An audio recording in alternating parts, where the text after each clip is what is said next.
Un jour dans l'histoire. Une émission de la rédaction de Canal Académie.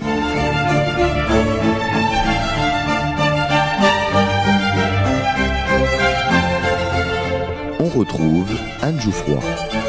Bonjour mesdames et messieurs, merci d'être à l'écoute de Canal Académie. Merci de votre fidélité aux émissions historiques. Le drame de Mers-el-Kébir, le 3 juillet 1940, reste un souvenir douloureux des deux côtés de la Manche. La logique des événements pendant la période ô combien troublée, des mois de mai, juin et début juillet 40, a joué son rôle. Sans doute les Français n'ont pas suffisamment compris les inquiétudes britanniques, alimentées par les rumeurs et par l'absence d'informations précises, mais l'opération Catapulte n'aurait pas abouti, semble-t-il, sans la volonté inébranlable de Churchill.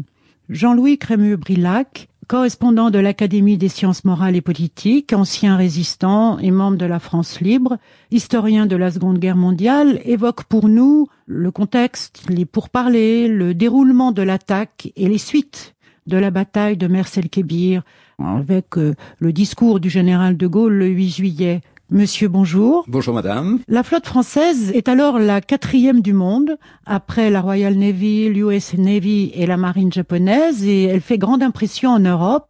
Elle représente un enjeu décisif, tant du fait de sa qualité que de l'évolution du rapport de force. Et le sort de la flotte française est au cœur du processus d'armistice et de l'acceptation des conditions allemandes par le gouvernement français. La clause 8 de l'armistice signé le 22 juin entre la France et l'Allemagne et l'Italie, concernant la marine française, inquiète les Britanniques. Et monsieur, que stipulait cet article 8 de l'armistice ? Cet article 8 était d'une diabolique habileté dans un texte, un ensemble de conditions d'armistice qui étaient elles-mêmes extraordinairement habiles pour convaincre les Français, notamment l'Empire, de cesser les hostilités. La convention d'armistice prévoyait donc que la moitié de la France serait occupée, mais que la souveraineté française serait maintenue sous l'autorité du maréchal Pétain dans une zone dite libre, avec Vichy comme capitale, que l'Empire français resterait sous la souveraineté, au moins provisoirement, du maréchal Pétain, et d'autre part, en ce qui concerne la flotte, que celle-ci serait rassemblée dans des ports à déterminer et devrait être désarmée sous le contrôle respectif de l'Allemagne et de l'Italie. La désignation des ports où elle devait être désarmée devait être précisé d'après les ports d'attache des navires en temps de paix. Or, les 2/3 de la flotte française avaient pour port d'attache Lorient, Brest et Cherbourg, qui tous les trois se trouvaient dans la zone occupée. Et la notion de contrôle, désarmement sous contrôle, était elle-même une notion floue, car si en France communément elle signifie supervision, en Angleterre, elle a un sens tout différent, elle signifie prise de possession. Prendre contrôle de, ça veut dire prendre possession. Et les Anglais étaient très sensibles à cette incertitude sémantique. Il s'ajoutait à cette clause 8 que le gouvernement allemand se déclarait solennellement et formellement déterminé à ne pas utiliser la flotte française pendant la guerre à ses propres fins, et déclarait en outre, formellement et solennellement, qui n'avait pas l'intention de formuler des revendications sur elle après la conclusion de la paix. Mais toujours le même article 8 stipulait que les navires français qui avaient été regroupés prudemment par l'amiral Darlan en Afrique, hors de France, devraient être ramenés en France. Alors, certes, un accord provisoire avait été conclu par des négociateurs français le 30 juin, selon lequel, provisoirement, les bateaux français qui étaient en Afrique pourraient y rester. Mais c'était quelque chose de tout à fait provisoire, immédiatement, à tout moment révocable, et qui n'engageait aucunement l'avenir.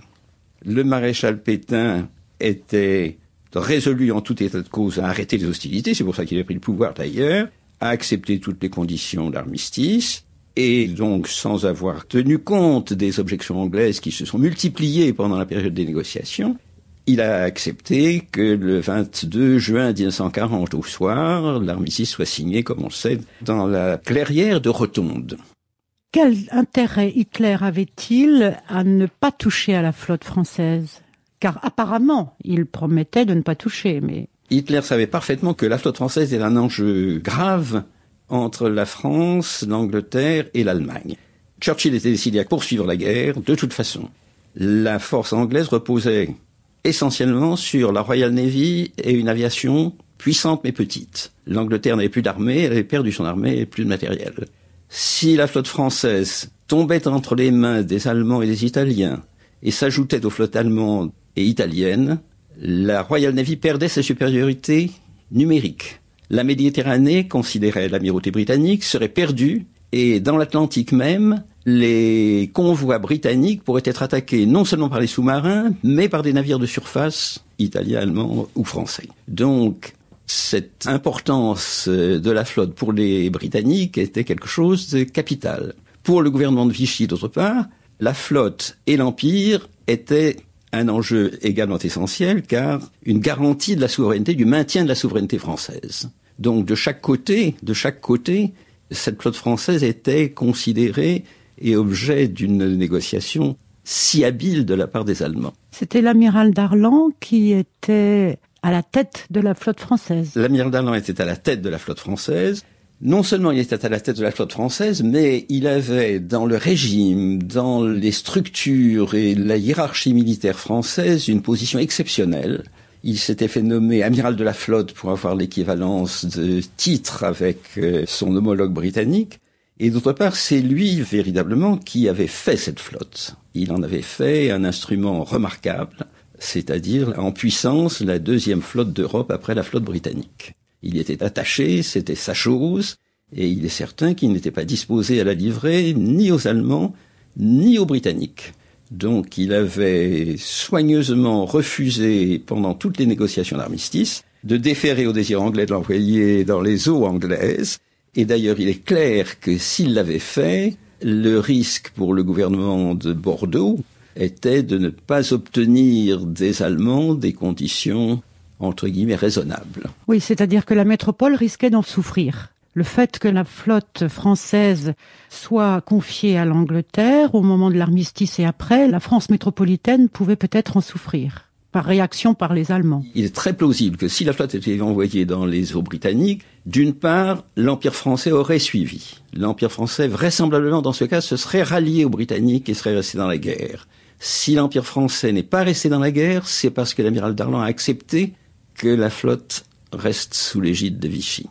Mais alors, monsieur, l'exécution de l'opération Catapulte, qui s'est identifiée dans la mémoire collective avec la bataille de Mers-el-Kébir, mais cet épisode de Mers-el-Kébir, c'est le plus spectaculaire d'une entreprise de plus grande ampleur qui était destinée à neutraliser la flotte française où qu'elle se trouve. Et le 25 juin, quand l'armistice entre en vigueur, la flotte est dispersée en Méditerranée et dans l'Atlantique. Alors, dans quel port différent se trouve-t-elle à ce moment-là? Le 25 juin matin, Churchill, dans la Chambre des communes, s'explique sur l'article 8 de la Convention d'armistice. Il est parfaitement clair d'après cet article que les navires français, tels qu'ils seront désarmés, passeront sous contrôle allemand ou italien. Le gouvernement allemand donne l'assurance qu'il n'a pas l'intention d'utiliser ces navires pour son propre service pendant la guerre, mais que vaut cette assurance? Demandez-le à une douzaine de pays. Enfin, l'armistice franco-allemand peut être annulé à n'importe quel moment. Donc, les Anglais n'ont aucune confiance dans la parole de la France, et d'ailleurs, la France n'a pas tenu sa parole sur un ensemble de points. Un des points auxquels Churchill est le plus sensible est que la France était engagée à envoyer en Angleterre les 400 aviateurs allemands qui avaient été abattus en France et faits prisonniers. Et ils les ont renvoyés en Allemagne. On les a renvoyés en Allemagne. Donc, aucune confiance dans la parole de la France, et cette prise de position, cette déclaration de Churchill se situe dans une phase de montée des méfiances mutuelles entre la France et l'Angleterre. Montée des méfiances, montée des reproches de part et d'autre. Les Français voient dans les Anglais en bonne partie les responsables de leur défaite. Les Anglais sont les boucs émissaires. Une propagande anti-anglaise se développe à partir du 25 juin, violente dans les médias français et dans des communiqués du nouveau ministre de l'Information Prouveau, l'ancien patron de Paris Soir, pour dénoncer l'Angleterre, les manquements de l'Angleterre, d'une mauvaise foi extrême. Et côté anglais, on remâche ces manques de parole de la France. C'est dans ces conditions que Churchill décide donc, le cabinet de guerre britannique, à neutraliser la flotte française de guerre où qu'elle se trouve, c'est-à-dire dans les ports britanniques, dans les ports d'Afrique, à Mers-el-Kébir, base navale française à côté d'Oran, à Alexandrie, à Dakar, voire à la Martinique. Et puis aussi, il y avait des ports de la Manche, c'est-à-dire des ports anglais, qui avaient accueilli une partie de la flotte française. Oui, 200 navires français s'étaient réfugiés dans les ports britanniques.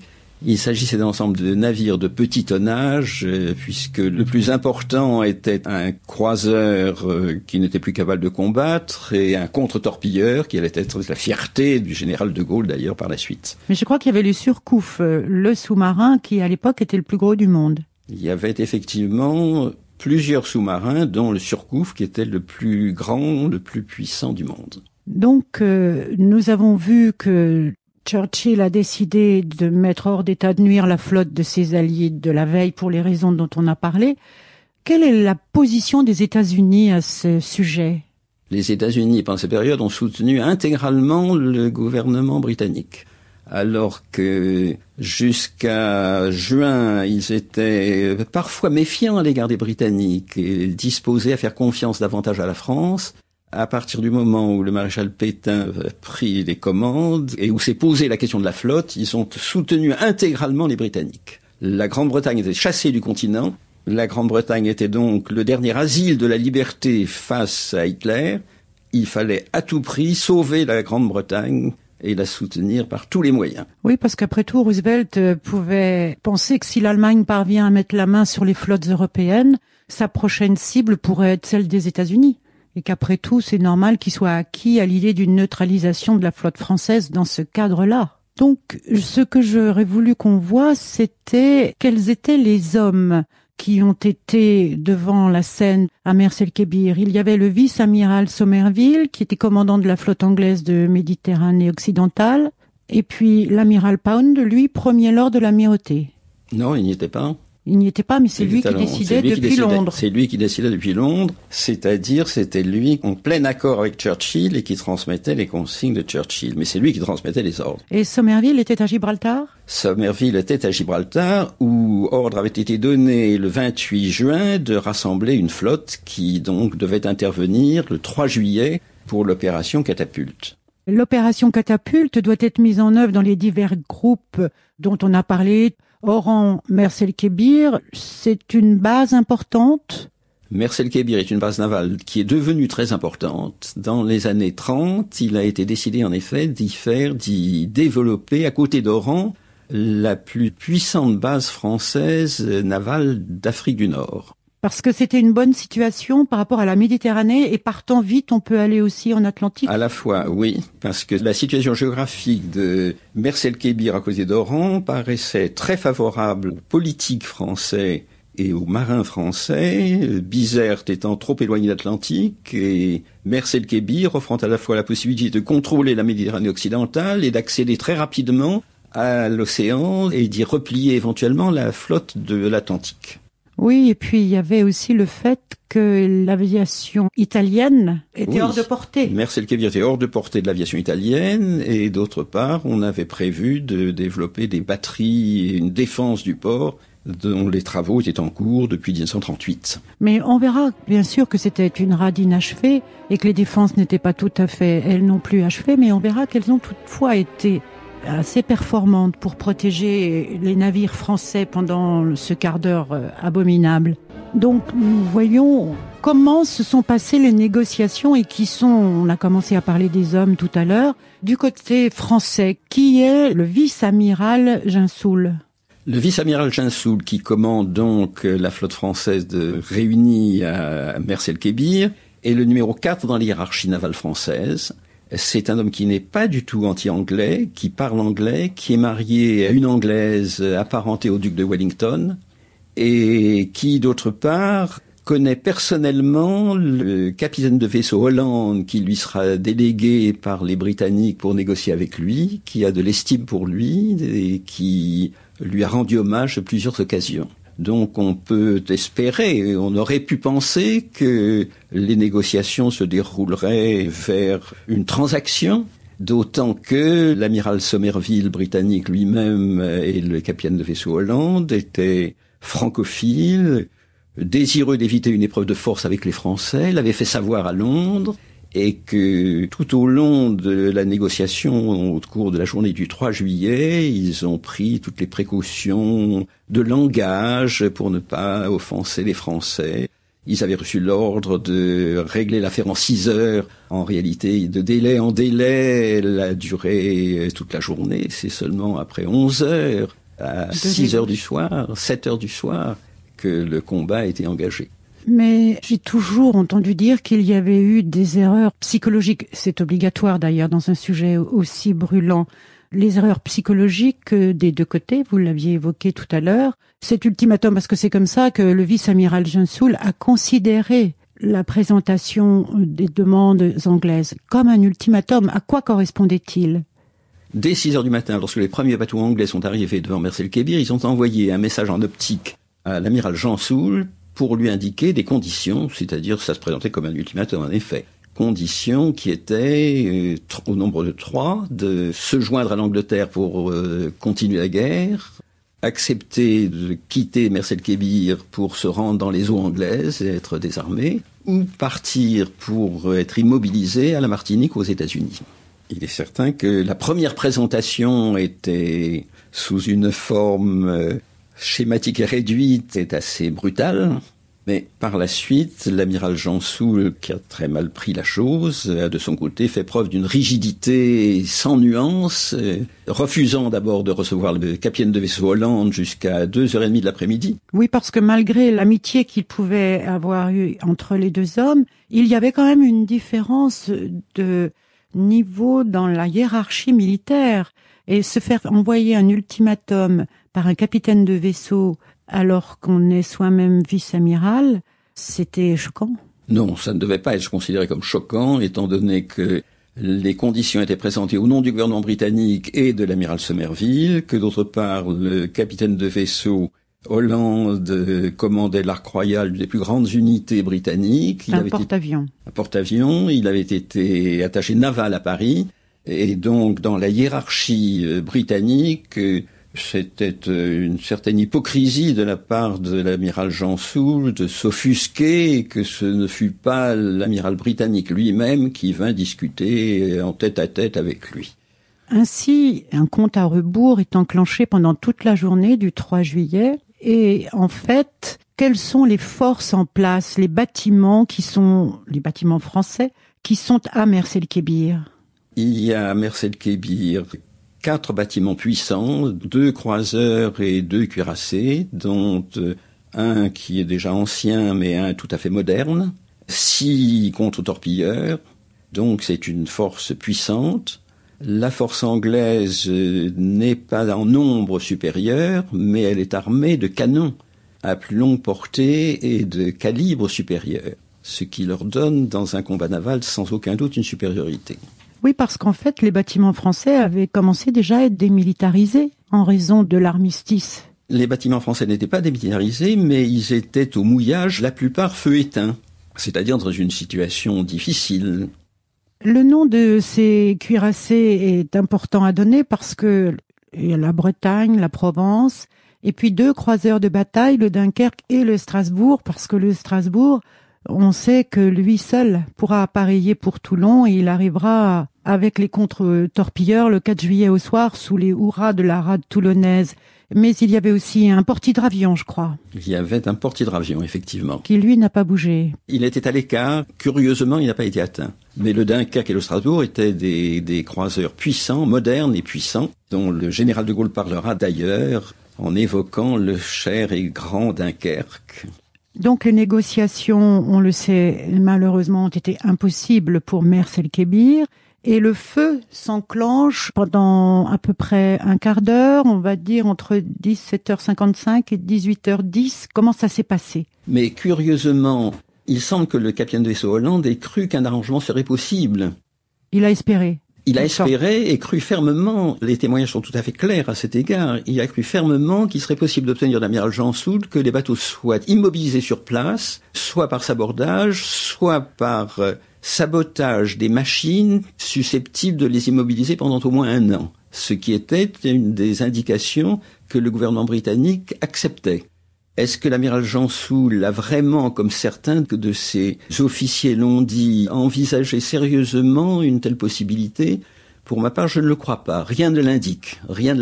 Dès la matinée, l'amiral Gensoul avait pris les dispositions pour résister à la force par la force, rappeler à bord les marins qui se trouvaient en ville, et considérait que l'honneur de la flotte française, de la marine française, de la nation française était en jeu.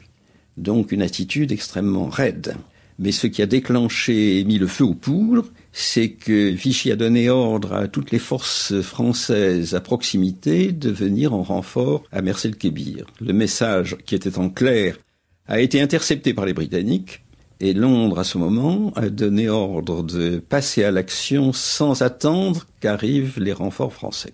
Et les renforts français, ça veut dire venir d'Alger ? En réalité, les renforts français n'auraient pas pu arriver dans la soirée, ils s'étaient trop éloignés. Parce qu'on sait aussi que ce qui s'est passé à Alexandrie est au contraire une négociation réussie, car les deux hommes qui avaient à négocier ont sauvé la situation. Oui. Et c'est donc l'amiral Cunningham de la Royal Navy et le vice-amiral Godefroy qui ont permis par leur intelligence politique d'éviter le drame. Absolument, mais la négociation a été très longue, car elle avait commencé le 25 juin, et c'est seulement le 8 juillet que l'accord a été obtenu. Il est vrai que, vu la disposition du port d'Alexandrie, les bateaux français ne pouvaient pas sortir du port. Ils ne pouvaient pas sortir du port sans risquer d'être détruits. Oui, tandis qu'à Mers-el-Kébir, on pouvait l'espérer. À Mers-el-Kébir, on pouvait l'espérer. Le fait est que le Strasbourg et 4 contre-torpilleurs ont réussi à regagner Toulon.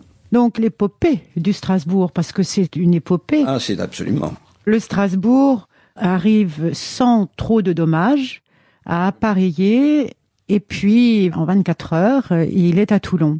En ce qui concerne les conséquences morales, psychologiques, et aussi les conséquences militaires et la réaction de la France et de Gaulle. Et le général de Gaulle, lui, à Londres, était dans une position un petit peu délicate.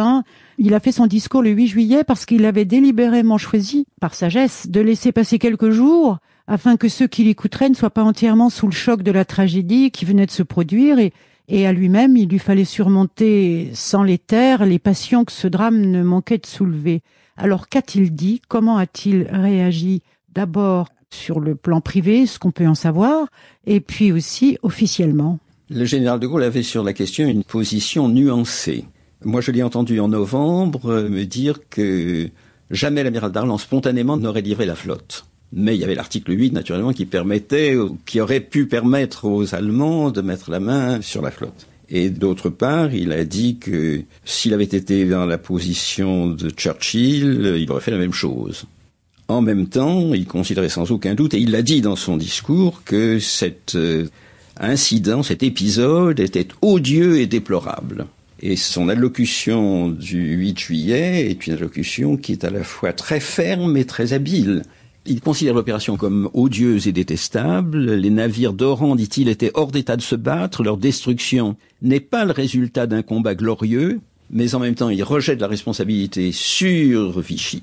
Et il conclut en disant « J'aime mieux savoir notre beau et cher Dunkerque échouer devant Mers-el-Kébir que de le voir un jour monter par les Allemands et bombarder les ports allemands ou bien Alger, Casablanca ou Dakar. » C'était une grande preuve de courage d'oser dire une chose aussi énergique. Je pense que Churchill a dû lui en savoir gré. Churchill, lui, en a su gré.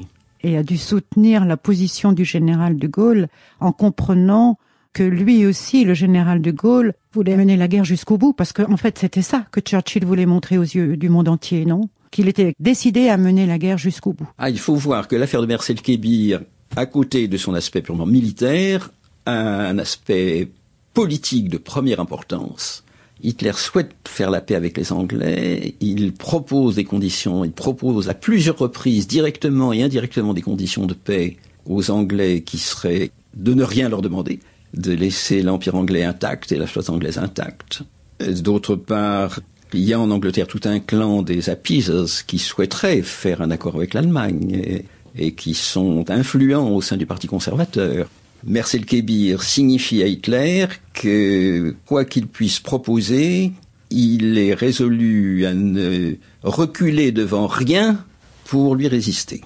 Et donc c'est une prise de position. Il s'en explique aux communes le lendemain de Marcel Kébir, ce qui lui vaudra une standing ovation de la part des députés conservateurs, ce qui n'a jamais été le cas depuis son accession au pouvoir. Et il s'en explique plus clairement encore dans ses mémoires, une décision odieuse, la plus pénible et la plus monstrueuse que j'ai jamais eu à prendre. Pourtant, aucun acte ne fut jamais plus nécessaire à la vie de l'Angleterre. Et alors, cette phrase extraordinaire. Je pensais aux paroles de Danton en 1793. Les rois coalisés nous menacent, jetons-leur en défi une tête de roi. L'événement tout entier se situait dans cette perspective. Marcel Kébir est un défi lancé à Hitler.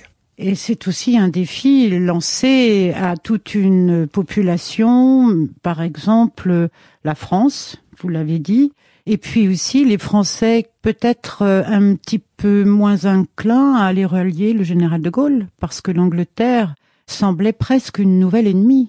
Les conséquences de Marcel Kébir pour le général de Gaulle ont été amères, car il est certain qu'il y avait en Grande-Bretagne à ce moment environ 35 000 militaires français dont la majorité étaient des marins, et les marins, à partir de ce moment, ont sans aucun doute refusé de rallier le général de Gaulle.